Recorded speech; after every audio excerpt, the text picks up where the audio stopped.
Hi everyone, welcome back to Stefan Livera podcast, brought to you by swan.com, the best place to buy Bitcoin. Rejoining me today, and it's been a while, is Rusty Russell now he's working at Blockstream, known for his work on the Lightning Network, both at the protocol level, and also he's joining me today to talk about the great script restoration. So Rusty, welcome back to the show. Thanks, Stefan. Great. As you say, it's been a while. Great. And so there's been a lot of talk off of the recent Bitcoin Plus. Now, I did host an episode with Brandon Black, aka Read and Code, and we touched on some of this stuff there as well.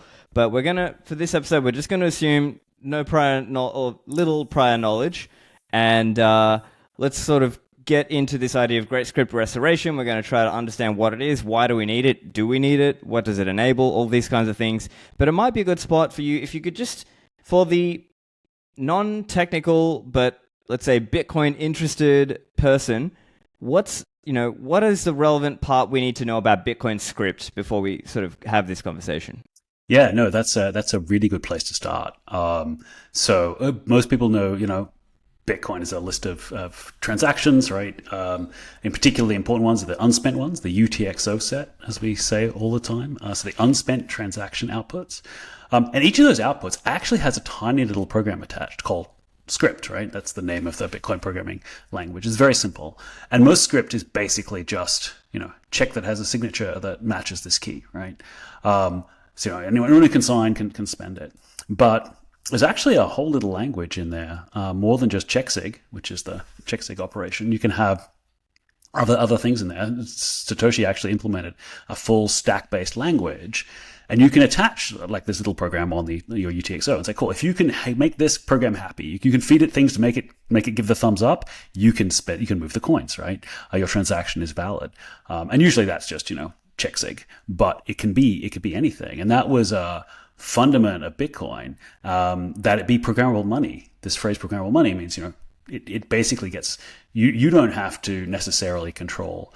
You can put your prerequisites. If you can meet this, you can spend the coins, and then it's out in the world, and that's enforced by the network.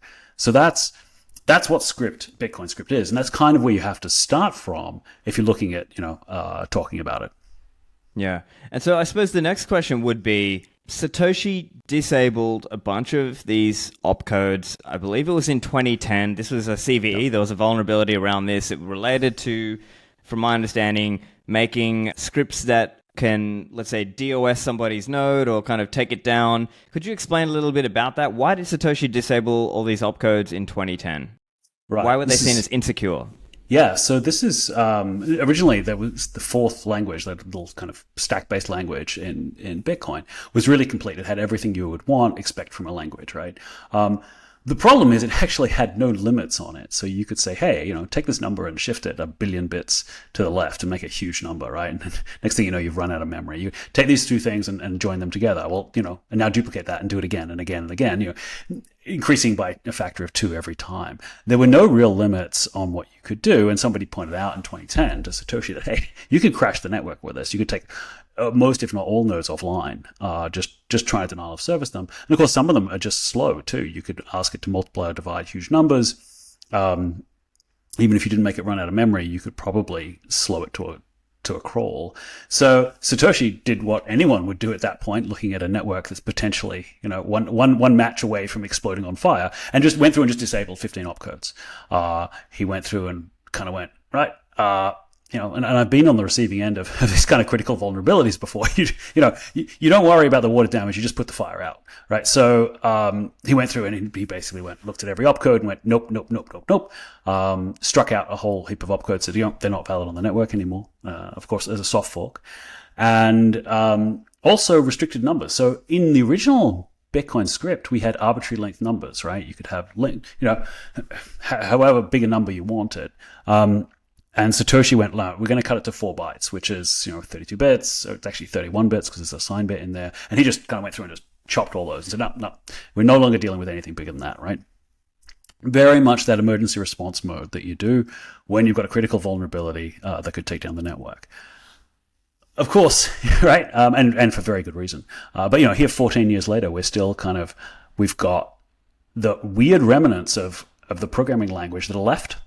after Satoshi went through and disabled some of them. Some of them, it's not clear why I think it is clear why he disabled. He just went, I don't know. I can't immediately look at that and go, it is not exploitable, so I'm going to throw it out. Like left and right, the ability to truncate, something on the stack. It seems like a weird one. But Satoshi just went through anything like that and took it out. So, we've got this language now that is kind of a weird, not a subset anyone would have chosen, right? Not by design. We've got a kind of a very, very weird, cut down, kind of hobbled language left. That's what happened in 2010. Yeah. And so maybe if you could just spell out, because again, some of this stuff can be a bit esoteric for developers. Could you spell out what are the implications of having a gimped version of script? What does that mean for us? Yeah. So for most, for simple Bitcoin usage where you just want to check a signature, that works. That's fine. But as we, as Bitcoin matures, we discover more things that we actually want to do in Bitcoin script. The programmable money side is starting to come to the fore, and people are thinking, hey, we could create some really good scaling opportunities and other tech on Bitcoin. Except now you're really starting to notice, right, the kind of the missing parts of script. There are some really, really clever ways of getting around that, but they're all kind of ugly, right? You can't just do the obvious thing because that's been the thing you wanted to use is disabled. For example, multiplying two numbers or dividing two numbers is gone entirely. Dealing with Satoshi amounts, right? Satoshis can be more than 31 bits. That's only 21 odd Bitcoin, right? Which, look, doesn't worry me. I'd love to have that many Bitcoin, but it's a problem. But there are certainly people out there for whom that would be a significant limitation, right? So there are some things we would love to do in script, and when we look, we go, oh, right, okay, that's gone. And so this is kind of been an increasing, it started as quite an abstract problem, but when we look at things that people are trying to do today on Bitcoin, they're hitting this more and more. And so there's a sense of frustration, which is why we're seeing a lot of proposals to do more, to do more things with Bitcoin. Bring back Opcat is one popular one that's been floating around. Certainly 64-bit numbers, bigger numbers, so we can fit a whole number of Satoshis and operate on that. These are another thing that definitely people want to do. Great. Okay, so now if you could explain the premise of Great Script Restoration and just talk to us a little bit about that, explain the context of it. So I was looking at there was a proposal by Ethan Heilman and a few others to bring back Opcat. And it's like, okay, so Opcat is this really simple thing and basically says, so Bitcoin is a stack language. You've got like the stack of values and you can add numbers, add the two top numbers, put it back, right? You can pop the top numbers off. You can switch them around. You can, you can do all these things, right? But one of the things that Satoshi disabled was the ability to take the top two things on the stack, attach them together and put them back on as one thing called Opcat for concatenate. And it turns out that that's actually incredibly useful and will let us build a whole pile of things, that many of which we didn't even know about back in 2010. But a lot of people have done a lot of hard thinking since then, and they would love to have it back. And Ethan's proposal limited the size of Opcat to 520 bytes, which is the limit that Satoshi put in place when doing this emergency action in 2010. So you can only have up to 520 bytes on the stack. There's nothing in script that will let you make something bigger on the stack, and that was the limit of anything you can start with. So that was a cap. And I looked at that and went, why 520? That seems like a weird number. That's surely gonna that's gonna limit us. Why limit yourself to 520? And you start looking through this, there are good reasons, right? You immediately, or if you take that limit out, you get back to the problem that Satoshi had in 2010 that, you can make giant things, right? You can crash the node by going, just give me more and more and more. So then your problem becomes, so I'm looking at this and go, well, can we come up with a solution to this? And if we can come up with a solution to this, it makes sense to go, well, let's use that same solution now to fix this problem properly. Bring back the 15 opcodes that Satoshi disabled, give us back arbitrary length, no more 31-bit weird limits, arbitrary length numbers, and all those things, if we can come up with a clean answer to how to restrict abuse of this. I see. And so that's the overarching idea. And in terms of what would Great Script Restoration enable? Like what kinds of things, are possible? Now, of course, I understand there's also a level of, and you've spoken about this, there's also a level of humility in terms of not knowing exactly what's going to get built because it's programming. But if you could just sketch out some ideas of what you see great script restoration enabling. Yeah. So, to your first point, this is going to be my entire career pretty much, is building tooling for other developers to build incredible things on. And that has been incredibly rewarding, right? I spent 30 years working on software that I give away, and other developers would take that and whether it be Linux or some other project, take that and build things that I couldn't even imagine, right? So there's a lot of proposals out there to build things that sound amazing and incredible, some of which I even understand, but there is some of the things that people are definitely eager to do are things like vaults, right? Where you can specify what exactly how something can be spent. In the sense that currently you can basically specify with your coins that you can have a valid signature, and you can specify some time delays and things, but you can't really say, okay, you can spend this to this one place. That's you can control the destination and things like that. Doing that properly gives you the ability to have these vaults where basically you can force on-chain actions so that you have a chance to claw money back if you lose your keys or something like that. Now, I'm not a huge fan of vaults personally, because I don't think, for me, it would just, it slows things down. It means you've got to keep 2 keys instead of 1, all those things. But if you're a custodian, and I don't think custodians are going away, I would absolutely want you to use something like this. And I would want to know on chain that you're using something like this so that I can see that you're actually got some real security here and you've got some reactive security. So that's one thing that I think is really promising. But there are a whole pile of other things that people have come up with which are much more abstract. And these address what is going to be, I think, the story of Bitcoin in the next decade, which is scaling, right? Not everyone can afford to have UTXO. What technical methods can we use so that as many people as possible can have as much self-custody as possible, right? So to some extent, if you can't have a UTXO, you can't have full self-custody. But what does that mean? There's a whole pile of trade-offs there, right? If you can set things up so that a custodian can't steal your money, but perhaps they can, you can set things up so that at absolute worst, they can burn your money, right? But there's no benefit for them in doing so, and it will be expensive for them to do so, right? If you can penalize them in some way, even if the amount on chain never makes sense for you. So if you don't have enough sats to ever pay fees, right, you're never going to get a UTXO. Or if you did, the UTXO is useless because it would cost more than itself to spend, right? We are headed into a world where this is going to be the case for a huge number of people. So there are a lot of really interesting designs on having this compromise method, right? What's the second best thing to being able to enforce your rights? And that is being able to either enforce them as a group. So some subset of you can band together and you can take your sats that way. Or, if there is some entity who has control, you can stop them from ever spending them, even if you can't get them yourself, right? So these kind of constructions are really interesting, and they require fairly complicated on-script dances. And as far as we can tell, they are not quite possible with script today. People are really clever, and they're coming up with great ways of doing some things that are unexpected, even with the limitations we have.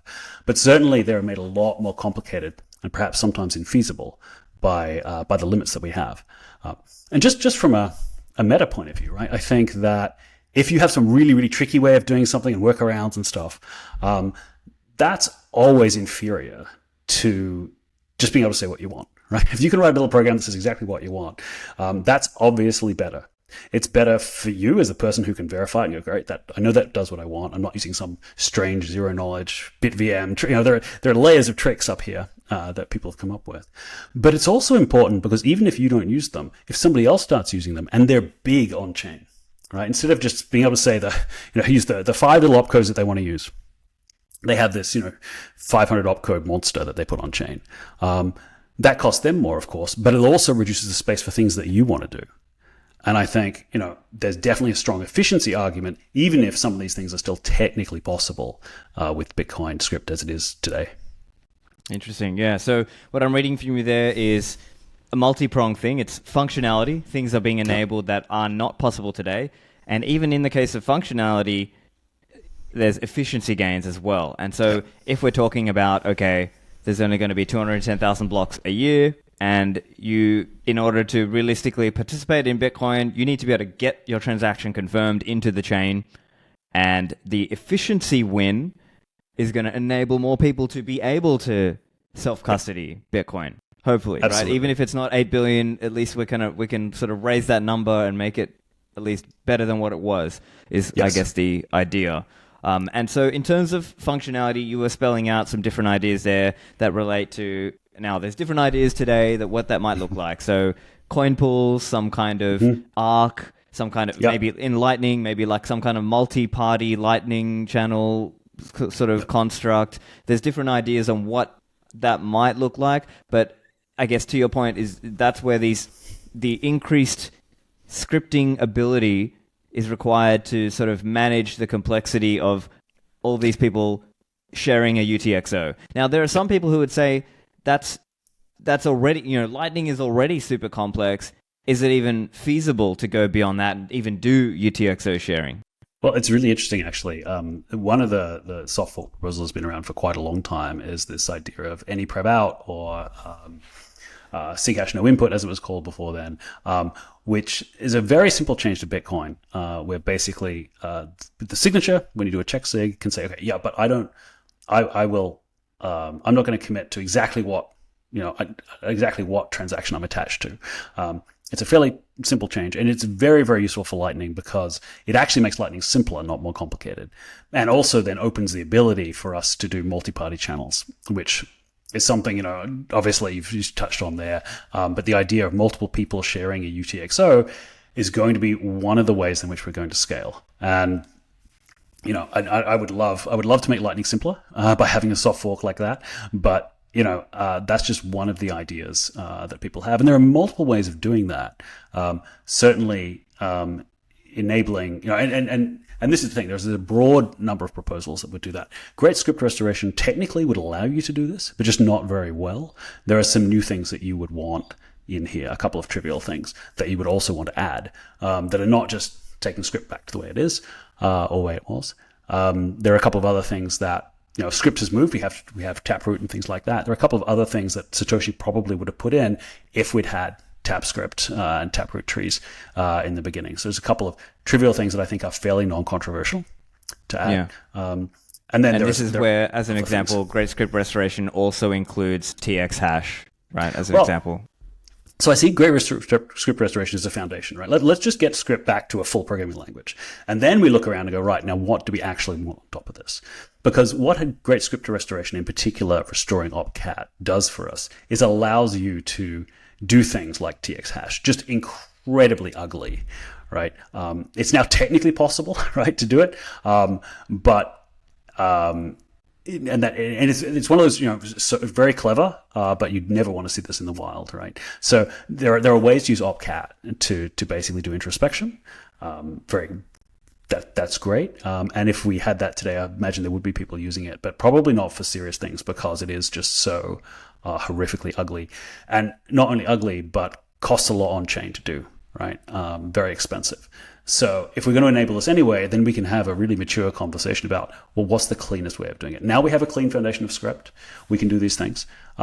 Is there a clean way to ask about the transaction you're in?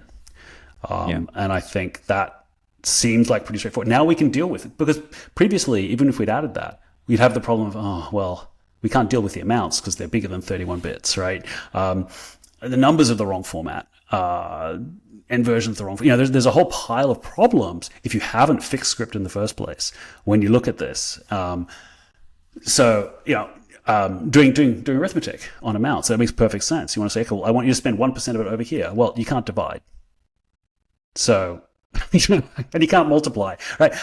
You can still do it, almost. As in, like, with hack workaround ways. You could do enough ads. You could do like 100 ads. You can actually do more than, you can do stuff, but really it's too ugly to live. Just give us back multiply and add, and then suddenly it's, okay, well you can say exactly what you want, right? So this is one of those examples where it clarifies our thinking, right, of what other changes we would want. Because we go, okay, well, now we've got full script back. What else makes sense? And some of the hacks that were involved in these modifications go away. right? Because you now have a system where you can go, cool, well, we can hash arbitrary data. We can do all these things sanely and cleanly.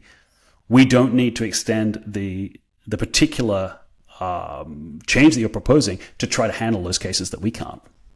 Yeah. And so another question people might have is, would Great Script Restoration break any existing scripts that are in use today in, say, Lightning or some other thing? No, absolutely not. Firstly, because it'll be a new TapScript version at the very least, right?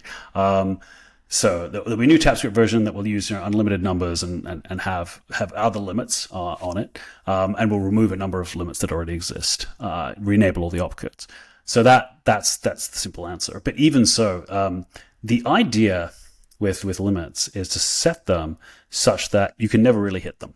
And we have one like this already with SIGOPS limit in TapScript. Yeah. Can you just explain the SIGOPS limit? I was about to go there, yeah. So originally, part of, I think, the 2010 CVE, Satoshi went, oh, crap, well, we've got signatures, right? They can take a long time to check. What if you fill a script, what if you fill a block with all these check sigs, right? And so he went, okay, that's it, 20,000. He goes, you can only have 20,000 check sigs in a block. Now that's painful, actually, because if somebody puts 19,999 check sigs in one transaction, and you're a miner, you have to be really careful building the block because you've only got one left, right? So you're not only just trying to optimize for fees, you're also trying to optimize for how many check sigs things use. Now we changed that for exactly that reason to a much cleaner scheme in Taproot, where basically for every 50 bytes you get one check sig. So bigger transactions get more, small transactions get less, and you can never violate that rule, Stefan, because a signature is 64 bytes, right? So you've always got 50 bytes, unless you're checking the same signature over and over, in which case, what the hell are you doing, right? That starts to look a lot like a DOS, right? So the SIGOPS limit is a perfect example of a great limit that prevents denial of service, but doesn't actually prevent you from doing anything that you would want to do. And the idea of Great Script Restoration is to introduce a limit that prevents you from denial of servicing the network and running people out of memory and all those things, but doesn't prevent anything reasonable that you would do, right? Obviously, you can hit the limit if you try hard enough, but anything you actually might write script, and certainly anything in miniscript or something like that, wouldn't really even have to worry about the limits because they're so high, because computers are actually really fast, right? But if your model is correct, they're so high that you never have to worry about them unless you're doing something really strange. In fact, you mentioned Reardon Code on an interview previously. He actually implemented a version of RSA in script using restored script. And RSA involves, 512-bit numbers, really big numbers. But the ability now to add them and multiply them and divide them is something that's enabled in script. And even he did not hit the draft limits that we had for the restored script. So I'm fairly confident. We still haven't finalized the exact numbers that will be involved, but we're fairly confident that the ceiling is really, really high, and that the vast majority of people will never even know there is a limit to hit. I see, yeah. And so if you could also explain now, as I understood from your talk, you were talking about this idea or this concept of Varops, right? So it's kind of like you were contrasting with SIGOPS historically, and at least currently, that's what we have as a limit. As you said, I think it's at the block level. And so could you explain a bit about Varops? Yeah. Does it apply at a transaction level, at a block level? Yeah. Like, what is it? Yeah. What is Varops? So Taproot changed SIGOPS to a per input level, right? Right. Okay. Yeah. So it used to be a block level, and they went, actually, it makes more sense to be an input level. Varops is probably a transaction level thing. We'll get to why in a sec, but it's the same kind of idea. Basically, you get a budget, and every operation you do reduces your budget, and if you hit zero, you're out of luck. Okay. The budget initially depends on your size. You've got, you're paying more for your transaction. You're filling more of the block. I'm prepared to spend more CPU time evaluating you. So you look through all the different things that you can do, because if you look currently, because you can only have 520 bytes on the stack, the most expensive thing you can do is actually hash that, but it's very small. It fits in your cache really nicely on your machine. It's very hard to make your machine work up a sweat, other than for signature operations using Brettine script today. If we take those limits off and we start going, well, you can put much bigger things on the stack, that's great. except now you worry about, what if you duplicate it, you hash it, you duplicate it again, you keep hashing it. How much time could you consume? And so it turns out that the critical amount for every opcode that we have, and our opcodes tend to be pretty simple, is the size of the operands they're operating on, right? If you're doing small numbers like you were previously, that's actually really, really cheap. If your numbers are really big, if you want to multiply a few thousand digit numbers, well, now it's going to cost you, right? You're going to hit, start hitting these limits. So it's a fairly simple exercise to have a model that takes into account how much memory you're using, right? Well, this one's got to read these two things off the stack and write one back. Okay, well, that's, you can figure out what the worst case for that is. And you go through all that, and then you do a cold pile of benchmarking across a broad variety of different machines. And you say, okay, here's how slow you could be doing a block today. Let's not make that any worse, right? Because remember, you could do 80,000 check sigs in a block today. So how long does it take you to do that? Okay, that's our upper limit, right? We don't want to make it worse than that. Okay, so that, and knowing how fast your machine does things, we can go, okay, well, that means for you, this would be the number. And we can look across a broad variety of machines. And come up with a really good answer for what the actual costings should be. But the model is pretty simple, and it's basically how much memory you touch. Because when you deal with larger objects, that tends to be the restriction. Other than hashing, and of course signatures is a different thing. Other than hashing, we don't actually, the CPU things that Script can do are pretty simple, like the adding stuff. Multiply and divide are probably the most complicated. But most things are like, and these two, combine these two numbers together, concatenate them. They're very simple operations. So it all comes down to the speed of memory. And that means that we can build a pretty simple model that says, okay, this is how many bytes you're touching, therefore this is the cost. And that seems to work reasonably well. We need some more benchmarking. In fact, I'm writing a little tool now to distribute for people to benchmark on a huge number of different machines so that we can see what the range is and see that model does actually make sense, not just on my laptop, which it works really well on. So this is kind of where we're at. We need this variable limit, and then we can remove a whole heap of other limits because we've got this limit in place. In particular, the 520 byte limit that we have on the amount of data you can put on the stack starts to look pretty cozy if you're dealing with things like opcat and doing other complicated things where you can actually, once you unleash Script, you can do some amazing things. So you don't want to start bumping into these other problems that, you've left this other limit in place. Obviously, the block size limit stays and all those other things stay. But, we can remove a number of limits that we have and rely on this one Varops limit to constrain everything. And the evidence at the moment seems to be that it's going to be so high that I don't foresee anyone actually running into it unless they're trying. Back to the show in a moment. The lead sponsor of this show is Swan.com, and Swan has a mission to onboard millions of people into Bitcoin. I also work at Swan, helping on some educational content for the team. Now, the team have also put out a new version of the Swan Bitcoin application, which is available on your smartphone, whether it's Apple or Android. Now, this app has a really fast onboarding experience. It's now just a few minutes to go from zero to Bitcoin. So if you are standing there with your family or friends and you might have been having trouble trying to get them onboarded, well, try this now. Recommend Swan Bitcoin. And you can do this while you're standing next to them. They can click through, and most of them will be able to set up and do this in just a few minutes. Also, the team at Swan have rolled out a new promotion. There are 0 fees on your first $10,000 of Bitcoin buys. So this is a great way to go from zero to Bitcoin, and in a guided and managed way. So reminder, go to your App Store or Play Store and search Swan Bitcoin to get onboarded with Bitcoin today.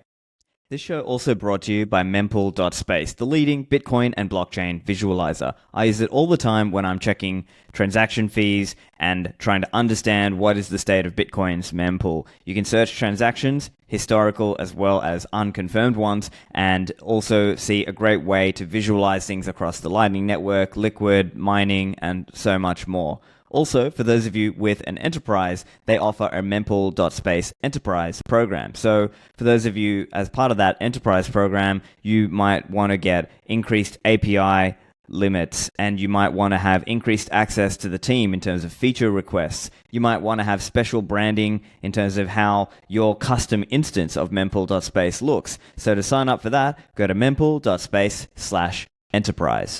This show brought to you by CoinKite.com, the creators of the best Bitcoin hardware security devices, such as the Cold Card Mark IV and the new Cold Card Q. Now, we use Bitcoin hardware security devices to keep our keys offline, our private keys offline. Now, the way these work is you can do that setup, write down your 12 or 24 words on the seed word cards, and keep that secure. Now, you can use this device to interact with the Bitcoin network using software such as Sparrow Wallet, Electrum, or Vector Desktop, or Nunchuck as a few examples. Now, you have a range of security features that you can use with these devices, such as passphrases, you can use seed XOR, or my favorite is multi-signature. Now, if you're starting in a basic way, just start with the device and the USB-C cable, plug it directly to the computer and use it that way, and then later improve your setup. But I believe these devices are great at helping secure your coins, especially as you start to migrate up into multi-signature security.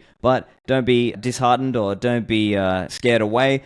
They are accessible, and I think you actually do learn about Bitcoin in the process. So to get yours, go to coinkite.com, use code Livera to get a discount on your cold card. Interesting. Okay, so yeah, just summarizing, the idea is we would hypothetically move to this concept of Varops, which is like a global level limit, and I think the key point from what you were saying as well is to look at what's possible today and say, okay, we're going to make it no worse than that. Right. Yep. So if you're already okay with what we have today, then theoretically you should be okay with this concept of the Varops budget, such that we've tuned it to the right level, such that even if somebody's trying to be malicious, those transactions will go outside the Varops budget and then therefore be, declined, etc. Exactly. So the concern as well is that, and this is what you're trying to address, is this idea that you want to make it so that nodes can stay in consensus, like stay on the network, and of course, mining centralization. We're trying to make sure it's mining stays decentralized, and that you don't need to be running a supercomputer in order to be a miner, right? Because obviously, we want it to be kind of decentralized, and the everyman, like let's say the average retail individual, can run a Bitcoin node and run his own Bitcoin mining rig, mining machines at home, and not need to, and this is kind of the concern that people bring up with, let's say, MEV, or let's say MEVL, as Matt Corallo would call it, or centralizing MEV, as Read and Code would call it, that we want to make sure we're not enabling that kind of thing. Oh, absolutely. So in particular, it's the miners you're worried about, because miners attacking each other by trying to create blocks that are really, really slow to validate is definitely a concern, and you've got to have limits such that that is not something you're opening. On the other hand, you've got to make sure that valid transactions don't start to have to worry about this, right? You don't want to have to think about, what are my ops limits when you're writing a transaction? That's just silly, right? You want to be able to write, any normal like mini script based or, normal transaction, and it will never be an issue. So this was my original question that I went to address. Is there room there? Right? My theory was, it sounds like there should be, you should be able to have a high enough limit that you're never going to bang your head on it, but low enough that it doesn't DOS the network. And it certainly seems like that is the case. I see. Now, I'm not, let's say, technical enough to sort of understand, but I understand there were some who were maybe raising a question on how feasible it would be to create this Varops budget. Like, I've seen some other developers who commented on this. I'm curious if you have any reactions to what they were saying. Yeah, so Greg Sanders basically said, wow, this sounds like a lot of work. I have patches. It's not actually that much work. There are, in total, when you add all of it up, there are 51 different opcodes that touch things on the stack, because most of them, pretty much, because they look at things on the stack. But they break down to a handful of ways that they look at things on the stack. So you just kind of add a Varops in there, and at the bottom of the opcode, you go, hey, did you go over the budget? If so, right, you're out. Which we already do for stack size. If you can only have 1,000 elements on the stack, and we're not changing that either. Because no one's asked for more than 1,000 on the stack, so we'll stop there, right? Why change that? And we check that after the opcode. We go, oh, you went over. If you've got 1,001 things on the stack now, you're out. It's the same way, we run it. The only exception is multiply and divide, because they can actually you want to check the costing before, because they can be really expensive because the order of squared of the two numbers. So if you've put two 4 megabyte numbers, that will take a while. So you check that one first. Everything else you check afterwards because they're pretty quick individually. So that part of the code was really straightforward. But that's a matter of looking at the code and going, how bad is this? The dealing with numbers is also pretty clean. Greg was speculating, and I've actually written the code, so I'm reasonably happy with what we've got, and I look forward to getting to the state where we're actually reviewing patches. I think the main issue is then going to be, what else do people want in with this at the same time? Once we've got this foundation, what else do we build? And I think there's going to be a lot of bike shedding over that. But the fundament of Varops is basically the same as we do for SigOps, pretty much. And so there's no, and this is the whole point about the great script restoration. This is not a complicated proposal. It's engineering work. And of course, we have to be thorough and look through every possibility, make sure that we're incredibly rigorous with it. But this is not new cryptography. This is not adding Merkle trees. We've done far more ambitious things in the past in Bitcoin, and we've got far more ambitious proposals that people have made. And they're great, but this is very much a workmanlike kind of engineering approach to, hey, let's get the things back that we were originally supposed to have. And while we're on the topic of, let's say, comparing different ideas, if this idea is to, as you said, do the engineering work to make this safe and feasible, and it's kind of it could be seen as a big, or I guess that's also debatable, but would it be seen as kind of in the category of competition with some ideas like simplicity or something like that? So that's actually a really good question. I think the answer is no, because simplicity stands on its own merits of verifiability and provability, even without hobbled script, right? It does not need script to fail for simplicity to succeed. I think simplicity has a lot of promise as far as its analyzability and everything else that we're not really ever going to get from script. Now, that said, I don't think it's an excuse to leave script in a broken state so that we can, so that, we're going to have simplicity. I think there are a number of proposals, people haven't simply been waiting for simplicity. And obviously, simplicity is fairly ambitious. It is a real rethink of the fundamentals of how you should do script. And this is much more humble. Russell O'Connor is brilliant, and I would never, I wouldn't measure my brain up against him, even on my best day. But this is much more a restoration of sort of what we had.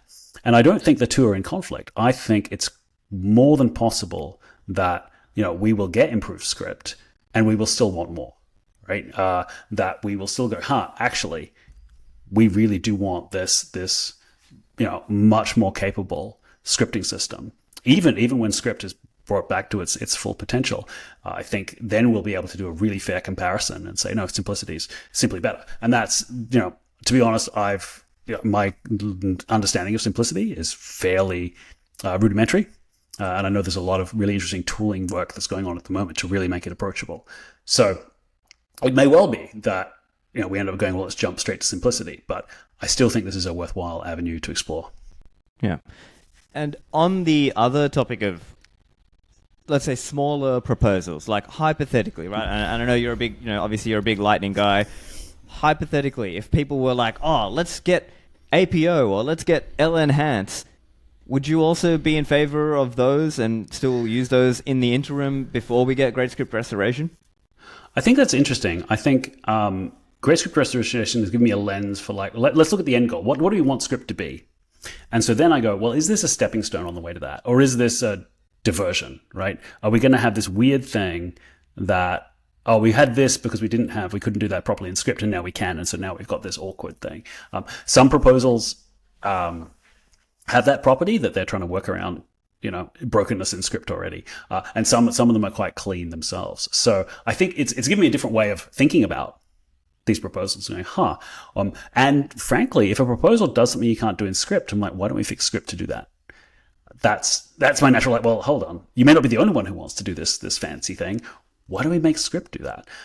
And so, but certainly, APO is something that you can do with checksig from stack and a number of other things if you combine them together. You can do it with opcat by itself, but it's not necessarily something that you would want to show in polite company. So, yeah, it's interesting. So when we look at LNHANCE, for example, Brandon came at this the other way, where he basically said, we've got several proposals. They're more powerful if we put them together. Let's kind of, combine them and see if we can come up with a coherent proposal. And I came from much more the other way, going, well, let's fix script and then look at what proposals are left. And so I think we were kind of slowly converging on a very similar effective result. And I met him for the first time at Bitcoin++ in Austin, and was very impressed. And so I think there's going to be a really interesting question of what improvements intersect really cleanly with great scripts restoration. And he's also been talking with Stephen Roos doing the TX hash work, because now we have the ability to hash arbitrary data. I really want something like OpTX hash to have a mode where I can just literally pull the values from the transaction that I want, because it makes sense. Now we've got the ability to handle it. So, it has thrown a little bit in the mix for some of these proposals, but they're all still very strong, and and have very clear use cases. So, my principle is that which of these now still makes sense in a world where script is at full force. Yeah, I see. Okay, and so one other area you were touching on, it would be good just to explain that as well. Introspection, right? If you could just explain, what is this thing? Why do we want it? Yeah. So there's a sort of a fundament of Bitcoin and programmable money is that if you have a UTXO that you control, you get to dictate the circumstances under which it gets spent, right? Classically, that means you hold your key secret, and you're the only one who can sign for it. But script gives you the ability to do other things. And one of the things that you would love to be able to do in many cases is restrict the ways in which it can be spent. So not just if you have a signature, you can do anything. Now you can do some of this. We have a very limited subset of this that was implemented with check sequence verify and check time log verify for basically to make Lightning work well. But you can't arbitrarily say, hey, if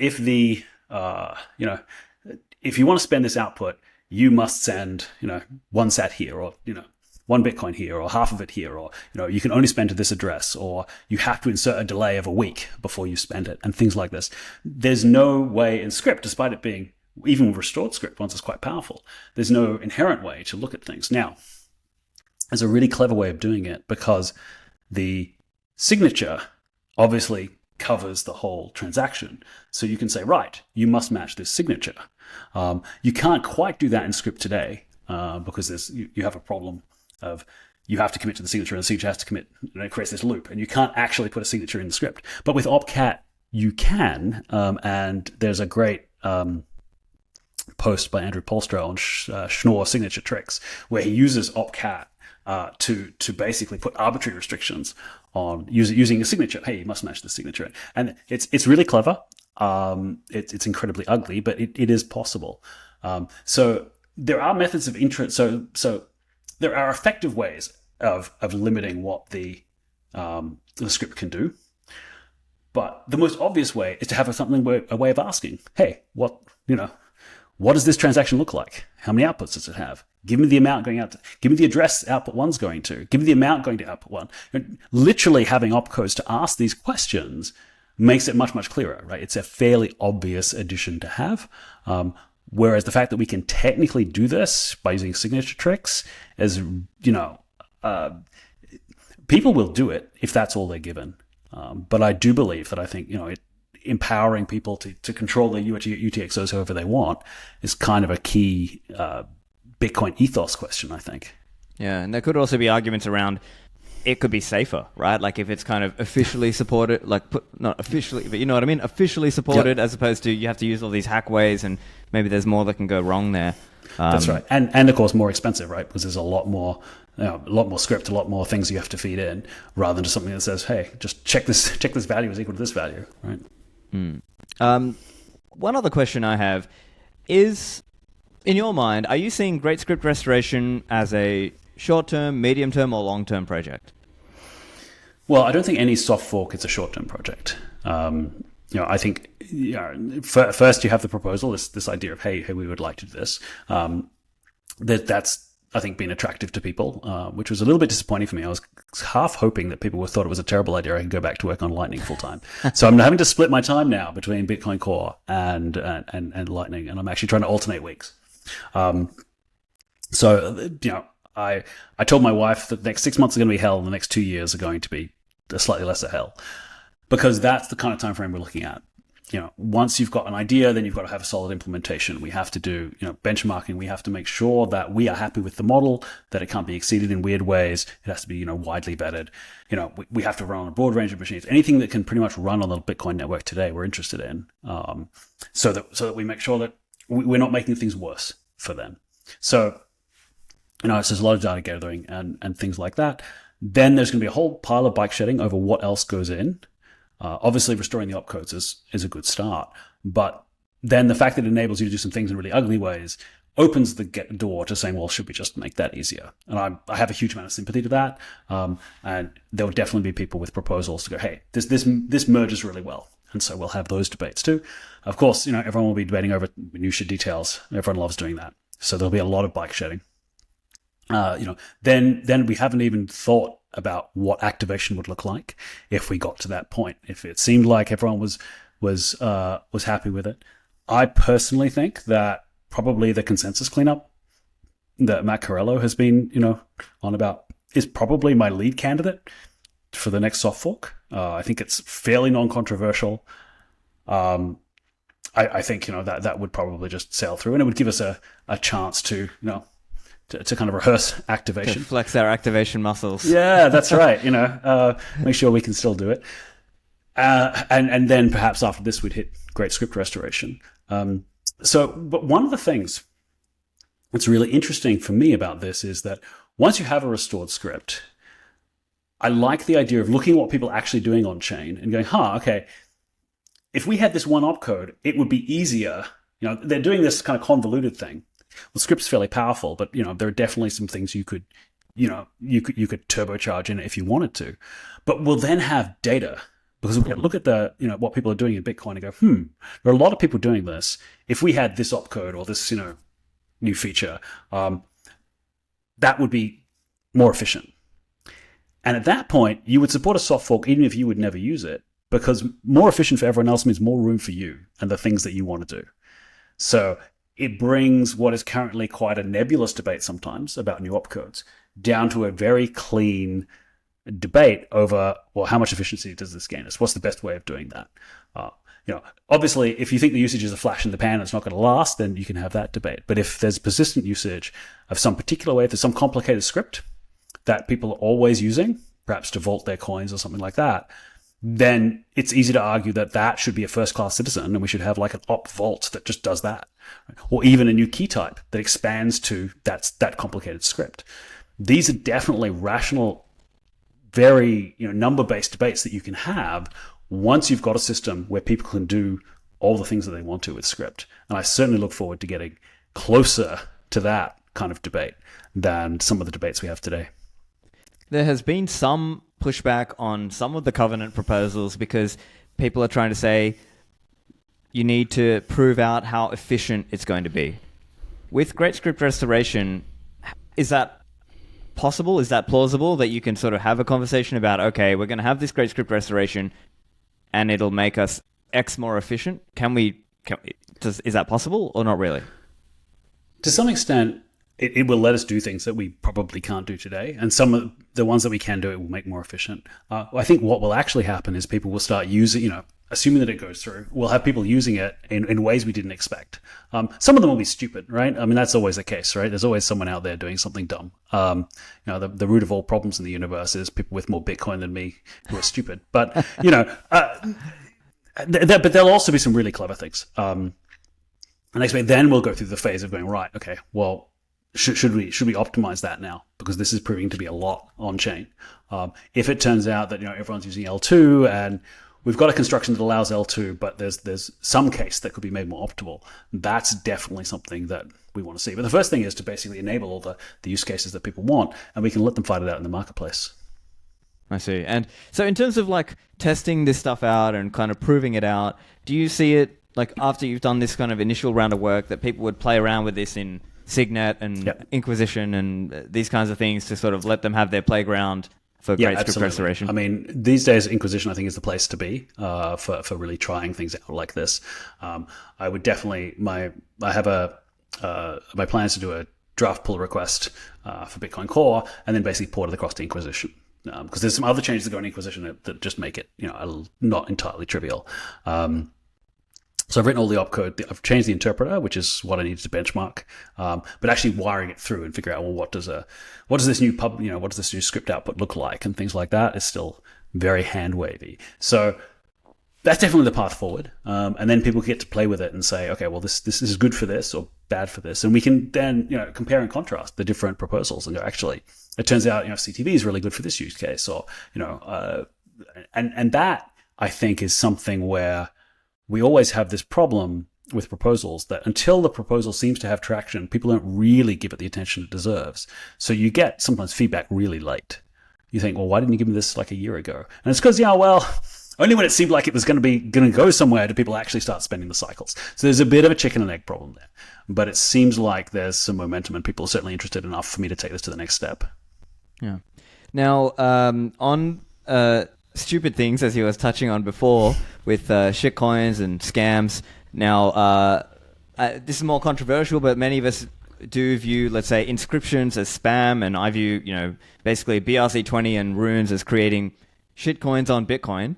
The question will come, could this enable more shitcoins or spam on Bitcoin? So more powerful script enables everyone. It enables smart people and it enables stupid people and it enables scammers, right? It enables people who are genuinely trying to make the world better, and it enables people who are generally trying to make the world worse. So yes, in some sense, yes, it will enable these people. But I don't think their limit is actually on the technical, right? I think there are an uncountable number of ways of doing stupid or evil things. And I think that even if we were to add some more ways of doing stupid or evil things, I don't think the total number of stupid or evil things being done will increase by this. But I do think the number of great things people do will increase because we've enabled those. So I don't actually think this is a technical, soluble problem. I think there will be... I think the function of people doing stupid things on Bitcoin is a function of the success of Bitcoin, right? As it becomes more popular, more people will go, oh, well, I should, if you're the kind of person who tries to scam people, right? You will scam them using whatever hammer is there. And as Bitcoin becomes a more prominent hammer, more people will gravitate to it.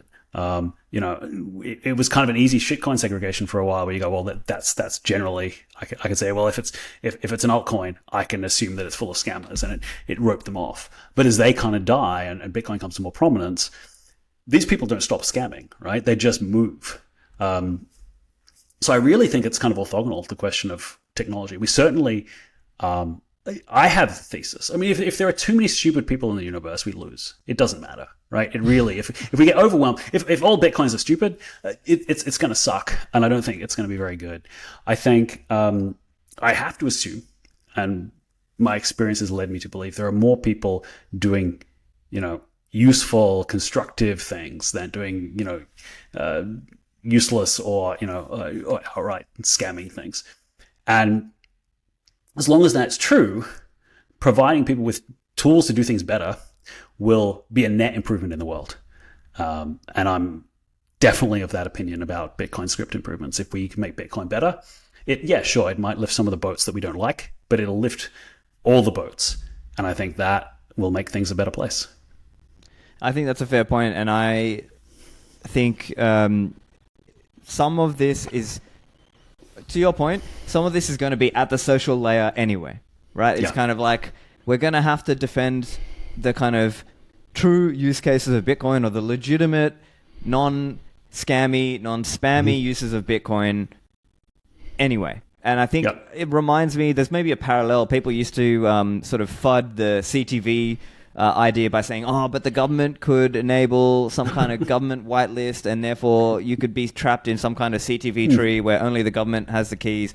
But it's the same people, and the rejoinder would be, well, hang on, that's already possible today with multi-signature. The reason it's not happening is because, again, it's a social layer defense to begin with. So, but I do have sympathy. Well, I agree with you, Rusty. I think there's also going to be, I have sympathy for the people who are going to have to fight that social kind of battle for ideas, at least, to sort of help explain to people, no, Bitcoin itself is not a scam. It's that there are scammers using Bitcoin, just like with the US dollar, right? There are lots of scammers who use the US dollar, right? So it doesn't make people stop using the US dollar.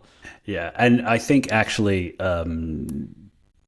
this is certainly something I felt like a lot of my old Linux colleagues still don't get it, right? They still don't understand why I'm because if you look at it from a 1,000-foot view of all crypto together, right, and you can see that 99% of it is scams. So I just eject the whole thing into space. I have a huge amount of sympathy with that view. Even as a Bitcoiner, I'm like, would it net really be a loss if we're, at some of the peak shitcoining? You're like, really? It's hard to tell some days if it would be a net loss if all of crypto got ejected.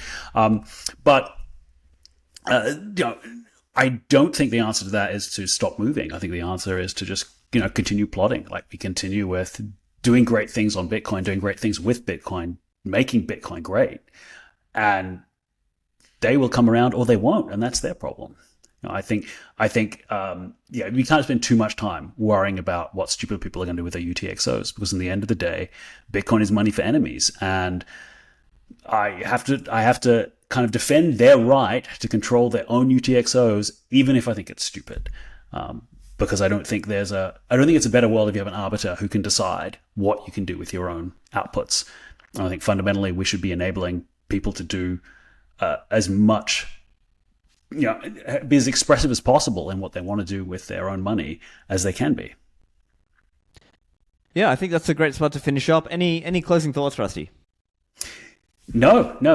I think it's there'll be posts coming out from me. I'll have a draft BIP that I will be sending through, and there'll be obviously code for people to run and play with. Very early alpha days, but much of that is finished already, and I'll be pushing that hopefully in the next week, depending on whether something in the Lightning Network lights on fire and draws me away again. But I do want to say I really actually enjoyed dealing with all the developers who've come forward and given ideas and given feedback on all this stuff, because there's definitely a hunger among developers to clean things up, and we're all trying to make Bitcoin a better thing. We're just often debating about the individual details, but we're all headed in the same direction.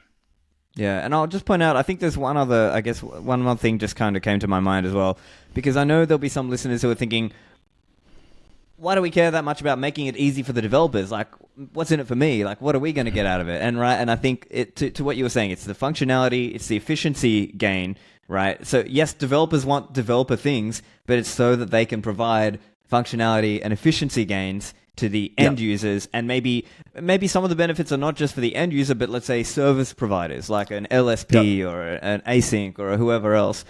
It's going to be benefits for them, and maybe they can lower their costs, and in turn there's competition amongst LSPs, and they have to then pass those savings on to the end user, the consumer, the end hodler and Bitcoin user out there. So I would just sort of maybe that's how I would see it. And so listeners, I will put Rusty's talk at Bitcoin Plus Plus in the show notes. And Rusty, thank you for joining me. Thanks, Stefan. Always great. I hope you enjoyed the show. If you did, make sure to give it a thumbs up and share it out there with your family and friends. Check out my website at stefanlivera.com, and I will see you in the Citadels.